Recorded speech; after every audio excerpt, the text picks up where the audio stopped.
Good afternoon, all. My name's John Beltrami. I'm a cardiologist and filling in for Professor Jodie Dodd, who has been urgently called away. So unfortunately, you've got a cardiologist chairing a session on infertility, but we'll see how we go. We have a few challenges this session. So this session is the Women's and Children's Health Network presenting on infertility, and we have two speakers. The first speaker we are going to have is Associate Professor Dee McCormack, who's actually in South Africa at the moment on holidays, but has been kind enough to join us for this presentation.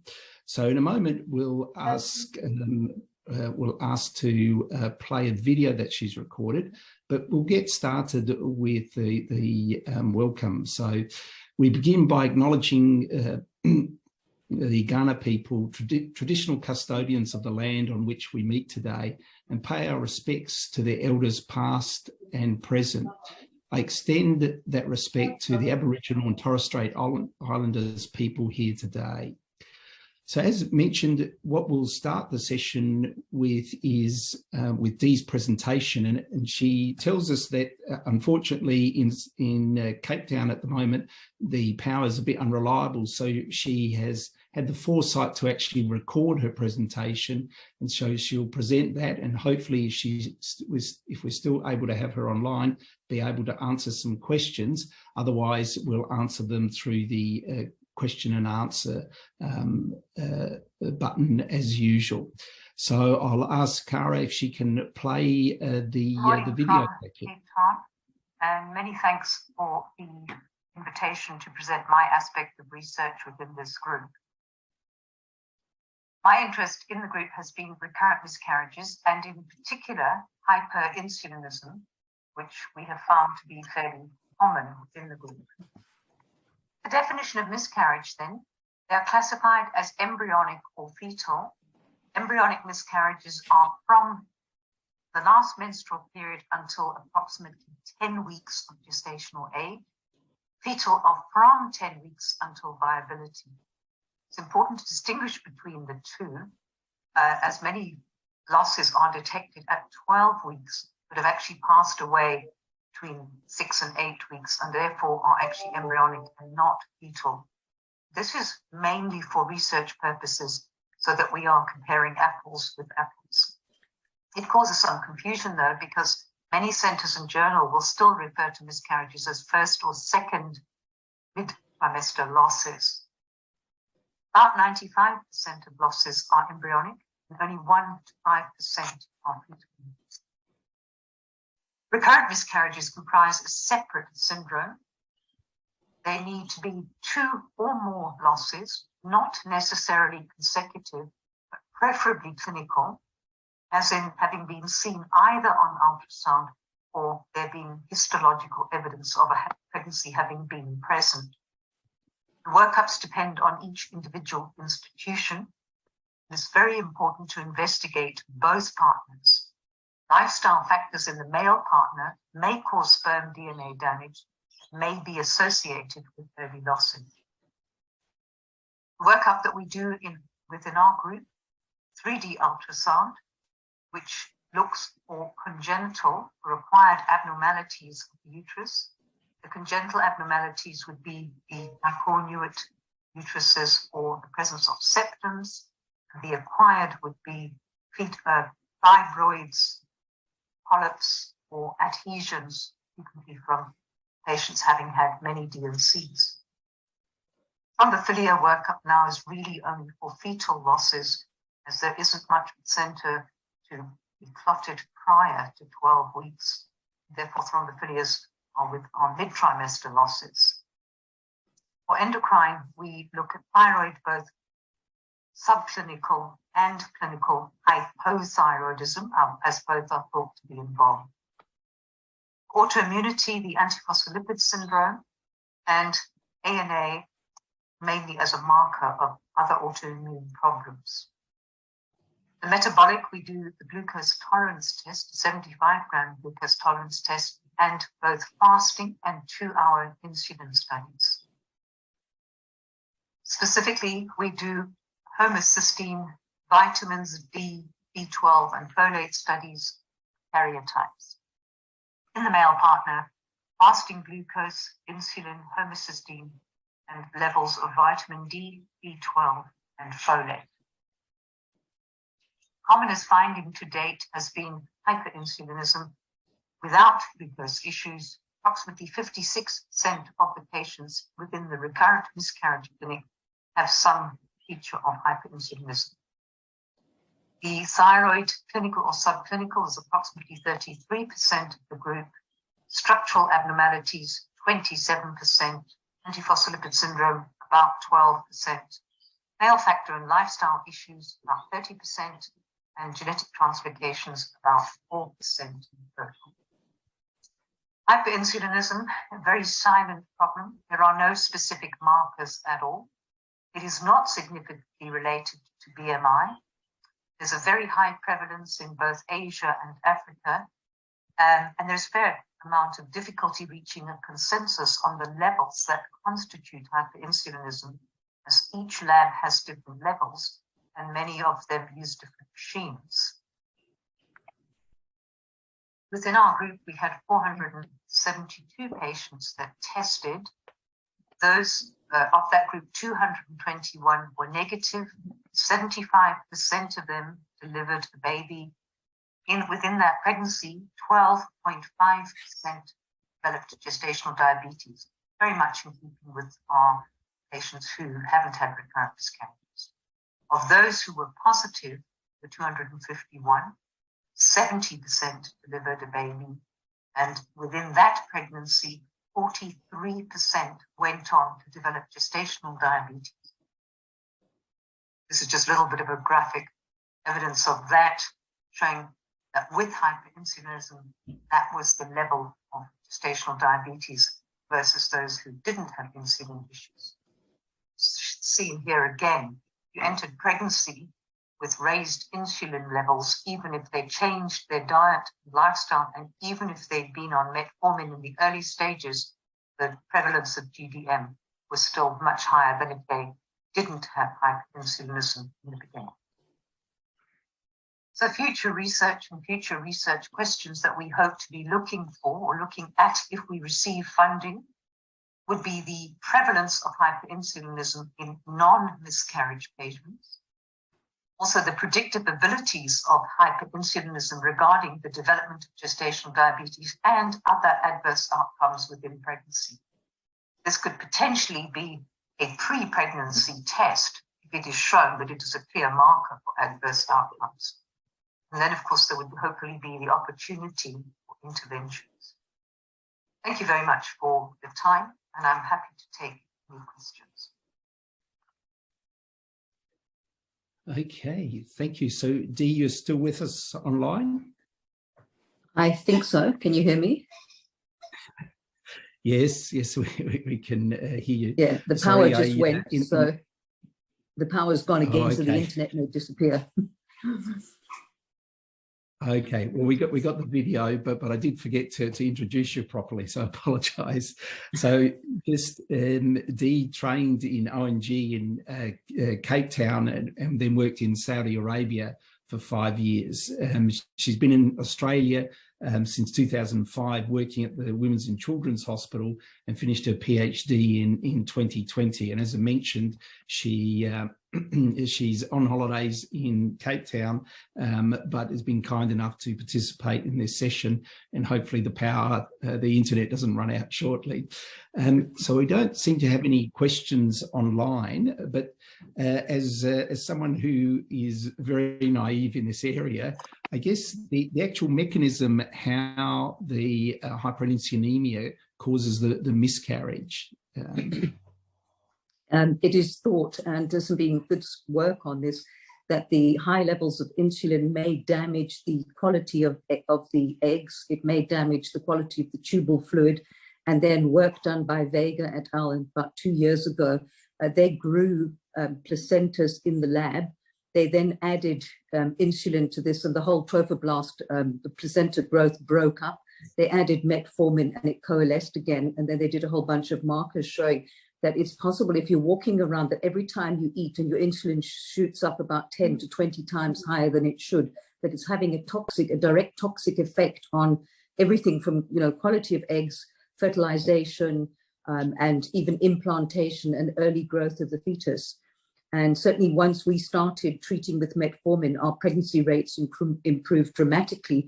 And that's been well described in things like polycystic ovarian syndrome in patients who have high insulin. Our surprise was that these patients didn't have polycystic ovary, but they come from ethnicities that have hyperinsulinism sort of really widely. And that once we discovered it and started treating it, our pregnancy rates improved markedly. So we use metformin at the moment up till about 12 weeks, and then we stop using it to do an early GTT and then treat accordingly. So it certainly seems to be it really changed our pregnancy levels within the clinic, and was a surprise to us because we would have predicted it would be in the patients with massive BMIs, but it's not. It's in many patients you would not think of it. They've got normal or even low BMIs, but their insulin is very high. Okay. That sounds excellent. One of the question I had was, because you mentioned thyroid disease, is it hyper or hypo or both thyroid conditions? Predominantly hypo, but we even look for subclinical hypothyroidism. So we want the TSH less than 2.5. And if they are overtly clinical, that's quite easy. That's well described in the literature. The subclinical has been, the evidence is not very strong, but we certainly found quite an improvement on keeping the TSH less than 2.5. And that certainly helped. And many patients have the thyroid and the insulin sort of as concomitant factors. Okay. Excellent. So, well, good luck with the grant, because you were mentioning that you're waiting to hear. So fingers crossed that all goes well there. But thank you very much for joining us. I hope you can stay for the rest of the session, but if you disappear, we know that the internet ran out. We'll see how we go. Thanks. And it's thanks very much, Dee.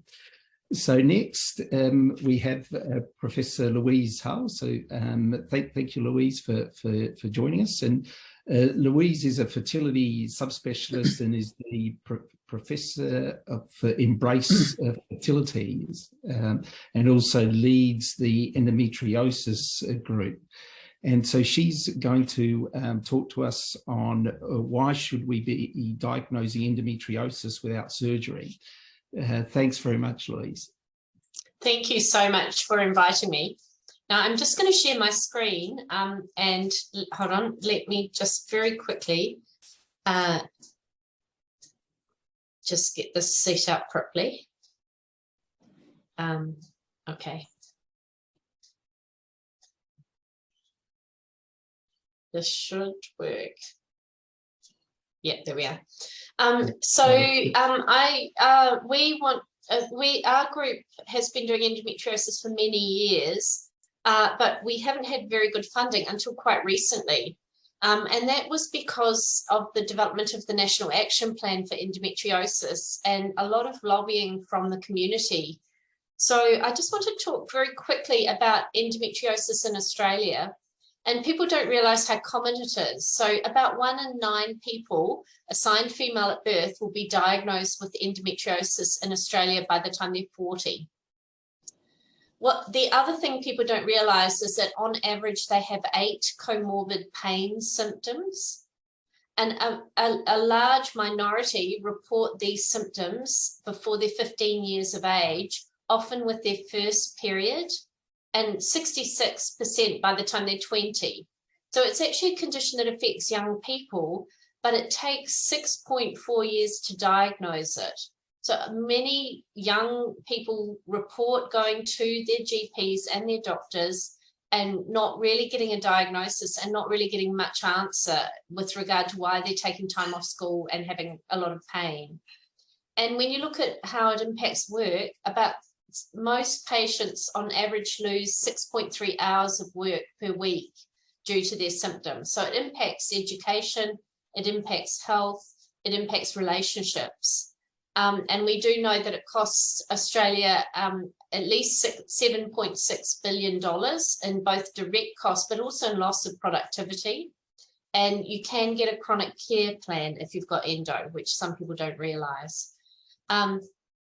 So our brief was we've always been interested in looking at non-invasive diagnostics. And so we were able to get funding from an MRFF fund to look at developing a non-invasive diagnostic using artificial intelligence to look at MRIs as well as ultrasounds. And we've called our project Imagendo. And these are all the collaborators we have put together to bring this project together. And they're artificial intelligence experts, they're sonographers, they're MRI experts, they're people who do a lot of work in education with general practitioners as well as specialists, as well as we do have a commercialization expert as well. The main issue that we have with endometriosis is traditionally laparoscopy has been a gold standard diagnostic test. And what we do know is that the signs and symptoms are just not specific for endo. So often people can't get the diagnosis from a history or examination. But a laparoscopy is costly. You need anesthetic. It's invasive, and there are risks from both a general anesthetic, but also from the surgery in terms of bleeding, infection, and damage to organs. And about 2/3 of people that were taking a laparoscopy didn't actually have endo. So a lot of people were having risks without any benefit from that surgery.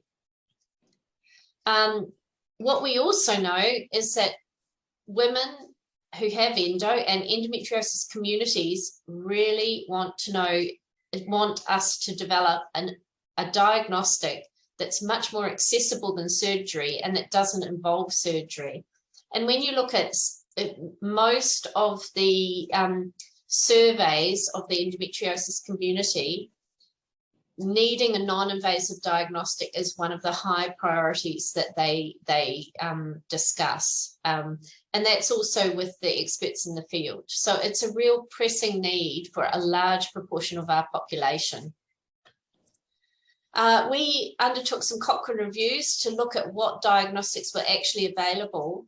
And when we, in 2016, when we looked at more than 15,000 papers that had tried to develop non-invasive diagnostics, the two non-invasive diagnostics that were most sensitive and specific were transvaginal ultrasound scanning, particularly for ovarian and deep infiltrating endometriosis, and also MRIs.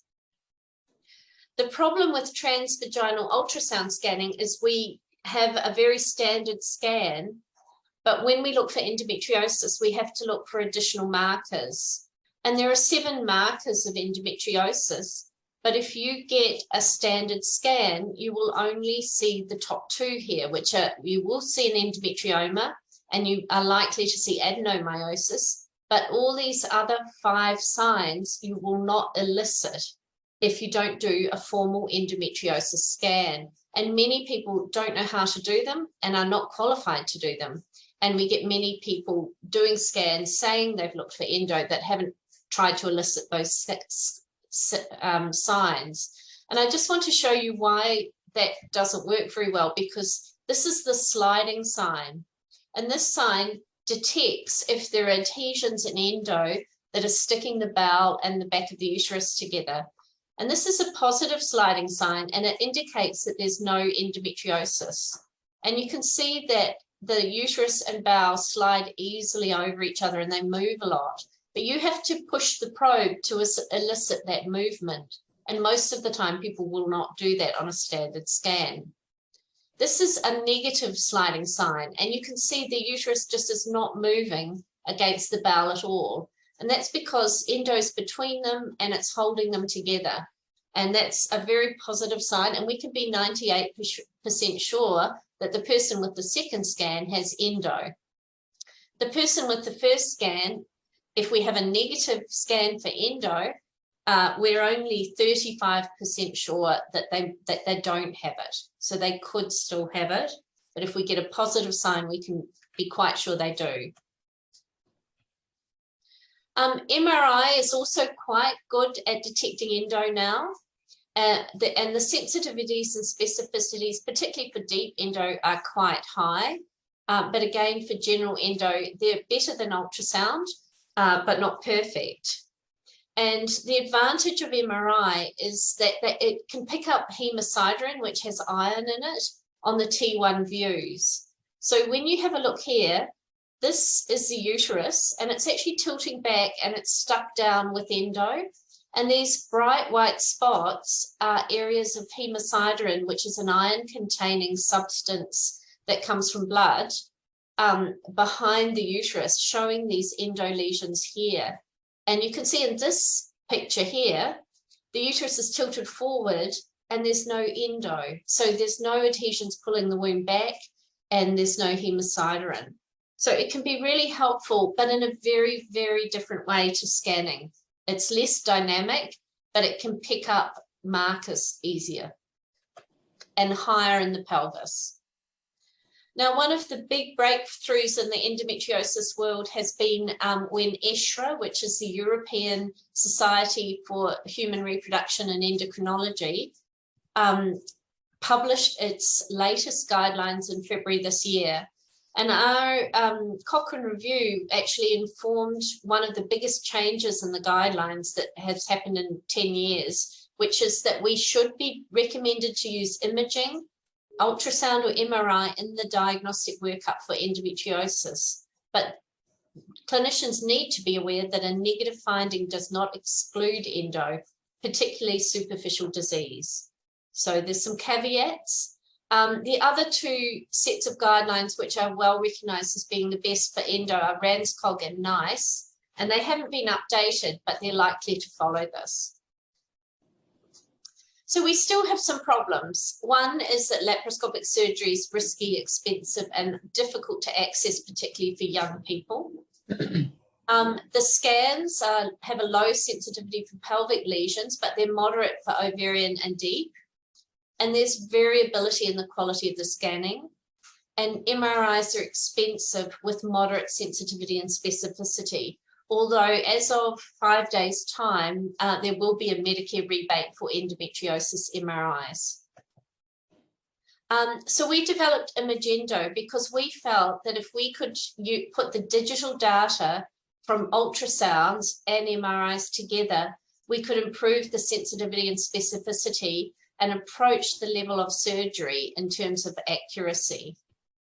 And this is one of the markers we've looked at. We've now looked at many markers, but this was the first marker that enabled us to get our grants to show the potential of this technology. And we looked at the sliding sign, and we used a machine learning algorithm to determine the prediction of whether a person would have endo or not, and we compared it to what the experts would decide. And we found that it was pretty accurate. We had an area under the curve of 97% with a 95% accuracy. So for the sliding sign, the AI algorithms worked very, very well, and we published this as one of the first papers in the field a couple of years ago. We're currently looking at MRI classifications, and we have 4 initial markers we're looking at and have developed a very intriguing algorithm that unfortunately 15 scans did not fit into. And when we went back to the radiologist and he looked at those particular scans that we could not get the algorithm to work for, they had been misclassified by the radiologist. So it does look like it detects through the digital data changes in the MRI that sometimes the radiologists don't always detect, and they're busy and sometimes tired. This is our model to develop the algorithms. We're hoping to look at different markers, both with the ultrasounds and the MRIs, and then put all those markers together in a multimodal analysis And hopefully that will improve the sensitivity and specificity. We also want to improve the scanning. So it's very operator dependent, and we're hoping to develop a model using AI that we can in real time feed back to a sonographer that they haven't captured the right image and they haven't looked in the right, elicited the right marker. And if they haven't done that, they will get feedback that they need to do that. We also wanted to develop a cloud-based platform to upload scans from any global location, so that we could give anyone who had a scan and an MRI that was well done a prediction of endometriosis. And we have been briefed by the government and funded by the government to develop a national digital platform for endo as part of the National Action Plan. These 4 people are the brains behind Endozone. And Endozone is a platform for women with endo to go and get a lot of information, and it's been co-created. And one of the biggest findings when we co-created that to find what the community needed was better communication with doctors. Because of that, the most popular pages are the landing page, but also we had to develop a centre for clinicians so that clinicians could rapidly go to an online source to get quick information about the most modern ways of managing and approaching endometriosis. And there's been a lot of change in the field in the last 5 to 10 years. There's also an endo health report so that patients can go fill in their report and they can actually see what questions they're going to be asked, and they can hand them to the clinician so that they're not going to be embarrassed or upset with any of the questions that they're going to be asked, and they can chart their symptoms over time, and they can email these to the clinicians as well. Since we've launched the site, we have had over 30,000 visitors, and we launched that in March this year. And most of them are in Australia, followed by the English-speaking countries, New Zealand, the UK, Ireland, and the United States. But we do have a lot of pickup through the Asia-Pacific region, and also, interestingly, Brazil. So in summary, the things that really changed our understanding of endo and the funding for endo was the fact that we were able to formulate a national action plan, and the health minister at the time apologised to women with endo for the lack of funding and the lack of recognition of this condition, given that it's 1 in 9 women. Our contribution has been the national digital platform for endo, and that's Endozone. But we also have been funded to look at developing a non-invasive diagnostic through AI and images. And at the moment, everything we do has to be very relevant to the community. And we really are having to listen and involve all our community members. And we work very closely with all the endometriosis communities across the country to ensure that what we're delivering is what they need. So I'd like to thank all my collaborators that I've presented it through the program, and hopefully we can help more people. Thanks, Louise, and that's a great initiative. I mean, being able to diagnose it non-invasively is a major step forward. I don't have any questions online, so remembering it's a simple cardiologist asking the questions, but a couple of things is, you mentioned that typically people with endometriosis would have 8 comorbid symptoms, and I wasn't quite sure how to interpret that they had 8 different types of pain, or that they had other comorbid conditions, so that they're very unwell people. So what happens with endometriosis is, and there's actually a video on Endozone to be able to look at that pathophysiology, but every month lesions of endometrial-like tissue outside the uterus break down in response to menstrual hormones. And so those cells die, and the immune system comes in and that triggers pain and inflammation and bloating. So that's the pain trigger for endo. But once you have a repetitive pain trigger, eventually there's neural activation of the dorsal root ganglion in the spine, and you get back pain. So that's one comorbid symptom. All the other organs in the pelvis feed into the dorsal root ganglion. So you get bladder pain, bowel pain, pain with intercourse, and there are other comorbid symptoms. The pelvic floor contracts and you get stabbing pain or pain down the fronts of your legs. And then all those signals go to your brain, and you can see changes on the MRI that reflect central sensitization. So people get headaches, they get very, very tired, they get hot and cold, they can vomit.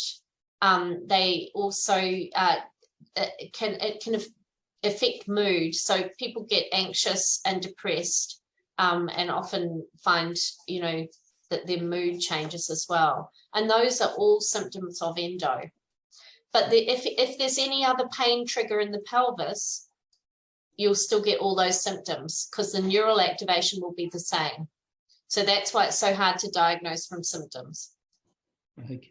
Surgery removes the lesions and the trigger, but not all those other symptoms. So we just by doing repetitive surgeries, we won't fix it. We have to go and, you know, fix all the other neural symptoms as well to bring people relief from pain. Okay. To make it a more familiar area for me, do they get chest pain at all? Are there neural complications from chest pain?